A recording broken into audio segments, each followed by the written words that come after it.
Largo muhe lansseerimine, esitaja kontuur Leo Burnett ja Urmas Vilman, daamid ja härrad.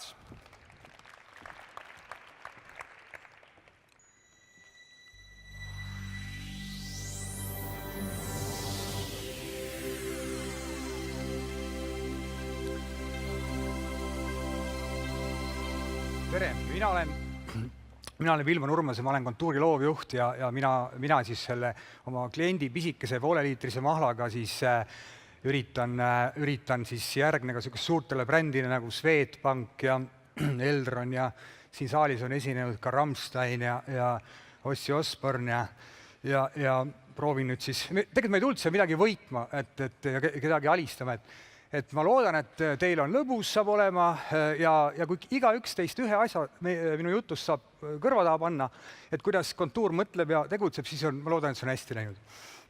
Ja ülesanne siis Largo poolt oli selline, et Largo tahtis turule tulla loodussõbraliku, tervisliku, kodumaise mahlaga. Aga seal sees oli väga suur probleem. Ta tahtis, et see mahl oleks ja see tootmine oleks olemasoleva tootmise baasil, olemasoleva paki baasil ja tehnoloogiliselt mitte mingeid muudatusi, pakendimuudatusi ka, välja arvatud see pakend ise.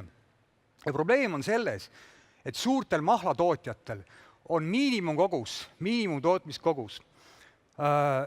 Ja ma ei tea, tõenäoliselt mõni teab teist, et mahlapakkidel on parim enne puupäev, nii nagu toiduainetel. See tähendab seda, et mahlapaks ei saa laos, kui ta 12 kuu jooksul mahlapakki ei saa, siis ta prügimäele. See tähendab seda, me teeme õilsat toodet, puhast toodet, aga samas suurendame reostust. Ja see reostus on veel seda suurem, et kui me tahame toota 3 maitset, siis see reostus suureneb 3 korda, kui me tahame toota Eesti, Läti, Leedu turule, siis see reostus suureneb 3 kuubis. Lahendus ise oli selles tootes endas. Et me tootsime täiesti valged pakid. See on sama puhtad, nagu see mahl seal sees. Ja see ongi siis pakend, mis vähendab reostust ja see tehnoloogia on siis Largo enda poolt välja mõeldud ja meie koos välja töötatud, kuidas siis need sildid sinna tekivad. Et vastavalt sellele, kas Läti turul läheb lätikeelne silt, Eesti turul eestikeelne silt ja siis sellise tehnoloogia abil siis see reostus, tõenäoline reostus vähenes 55%. Ilma selle tehnoloogiata ei oleks seda mahla üldse sündinud, see mahl ei oleks saanud elujõudu. Nii et põhimõtteliselt see õilis punkt selle mahla juures oli siis täidetud, see oli nagu esimene asi. Nüüd, kui kampaania juurde minna, siis kampaania oli väga ambitsioonikas, meil oli kindel rahasumma, selle 20 000 eest pidi saama tehtud kõik, kaasa arvatud meedia. Ja seega ei jäänud midagi muud üle, kui me pidime mõtlema välja midagi sellist, mis oleks tasuta, ehk kasutada tasuta meediat, me läksime YouTube'i peale. Ja me teadsime, et muhe ei saa kunagi selliseks müügihitiks nagu Largo muud mahlad, seetõttu oli oluline, et muhe mahla maine laieneks kogu Largo brändile. Kas see tegelikult juhtub ja mis mahus, meil polnud halli aimugi. Ja enne kui me üldse hinnangut peaks andma sellele kampaaniale, siis see toodi turul nullist, oli juba maikuust, kampaania algas oktoobris. See on nišitoode, sest muhe on üle 5 korda kallima liitri hinnaga tavamahl ja kui kellelgi tundub, et see eesmärk meil müüa 20 000 või 10 000 on suur, on väike, siis korrutage see 5-ga. 79 senti maksab poes mahlajook, see mahl maksab 5 eurot liiter. Ja kogu see mõte ongi ainult Largo imaga tugevdamine. Muidugi, kui ma seda rääkisin oma kliendile, siis ütlesid, ei, ikka tegelikult natuke see mahlaga teenib ka. Ja milles see suur idee siis selles oli? See oli selles, et vaadake, värskelt pressitud mahladel on omadus, ta sadestub, et mahla põhja tekib sade ja peale jääb selline läbipaistev kiht. Aga kuna Largo pakk on läbipaistmatu, siis inimene seda ei näe. See oli eluliselt tähtis, et tarbijad raputaksid seda mahla enne, muidu nauding selle mahla tarbimist, mis on nagu hea maitse vitamiinipomm, oleks täiesti rikutud. Ja siis, kui meil on see teema on kaetud, et kuidas siis seda mahla meelitada siis inimesi ostma ja vaatama seda reklaami, see oli teine punkt.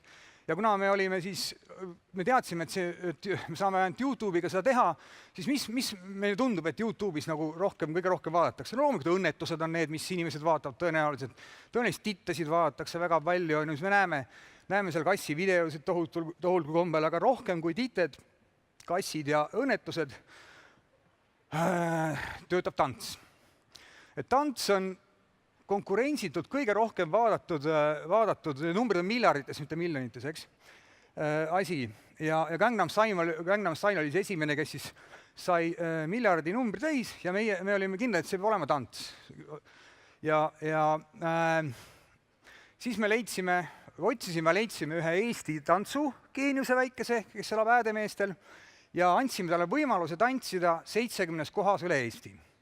Miks üle Eesti? Sellepärast, et rõhutada Largo Muhe sellist Eesti kodumaisust ja kodumaist toorainet. Sellega tuli meil kohe majja probleem 2. Me alguses mõtlesime, et me saame selle lahendada nii, et anname muusika Jesperile, Jesper tantsib ja kordab seda tantsu 70 korda. Jesperil oli umbes peale 3. korda oli igav ja ta hakkas freestylima. See tähendab seda, et iga kord ta tantsi erinevalt. See oli peavalu pärast montaažis, see andis 10 000 võimalust seda tantsu erinevalt kokku kleepida. Pärast takkajärgi võib öelda, et see oli päris lahe, kuna see asi nägi palju värskem välja, kui tegelikult oleks oodanud. Meediastrateegias oli nagu öeldud, kõige tähtsam asi, et me saaks selle video viraalselt käima, et ta hakkaks liikuma. See oli dramaatiliselt oluline, et ta leviks. Ja ta levis väga hästi. Et need numbrid, mis sealt tulid, olid müstilised. Nädala ajaga saavutas video 100 000 vaatamist. Praegu just vaatasin, on 200 000 täis, paar päeva tagasi. Ja see kampaania kajastati kõikides suuremates väljaannetes ja isegi ETV-s, kes teadupärast ei näita reklaami. Klassikaline slaid. Ja alles nüüd, kui see oli tehtud, oli makstud meediakord. See on nüüd Largo teleklipp raha eest osutud.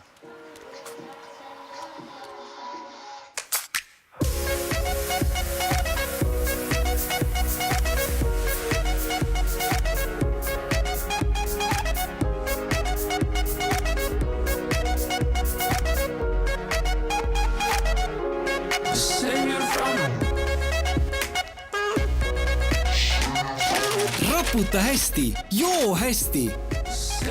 Uued värskelt pressitud mahlad Largolt. Kokkuvõte selle kampaanial. Numbrid olid väga suured. Novembris kasvas müük 559%. Largo muude toodete müügikasv, mis ei olnud see kampaania tooted, siis on muud mahlad ja kisellid, pluss 44. Tuntus spontaanne kasvas. Kampaania mõjus kogu brändile positiivselt. Ja klipp meeldis praktiliselt kõigile. Ja mis oli veel eriti tore, et see oli siis läbi aegade Largo kõige efektiivsem kampaania. Ja eraditult kõik proovivad, ostaksid veel seda mahla. Ja kui nüüd vaadata, miks see nagu võiks äge klipp olla. See ei olnud see klassikaline win-win kampaania, et see oli see win-win-win-win kampaania. Tarbijad said tervislikku mahla ausa, Largo sai Muhe müüki kõigis kaubanduskettideks, lisaks Lätti ja Leetu. Muhe maine tõstis tavatoodete müüki ja vandus kogu Largo brändile. Andres Kõpper ehk Noe võitis aasta parima laulu tiitli muusikaauhinnadelt, kus juures alguses oli see tema enda ametlik teleklipp, mis oli Iisraelis või Liibanonis filmitud. See oli tahaplaanil, alles siis, kui maailma vaatamisest tuli taha, läks see ette. Jesper sai oma esimese päris muusikavideo. Jesper, kus sa oled? Härrad ja prouad. Nüüd tuleb staar.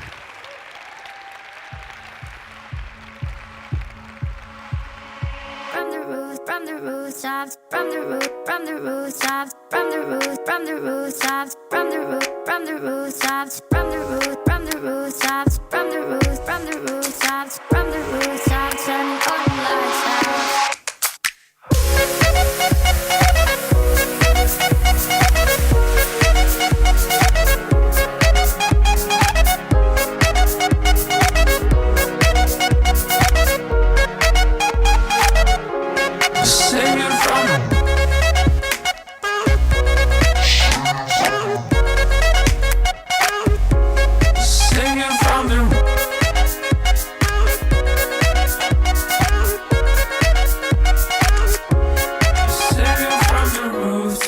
turning all the lights out. Turning all the lights out, fool around like there's no one here.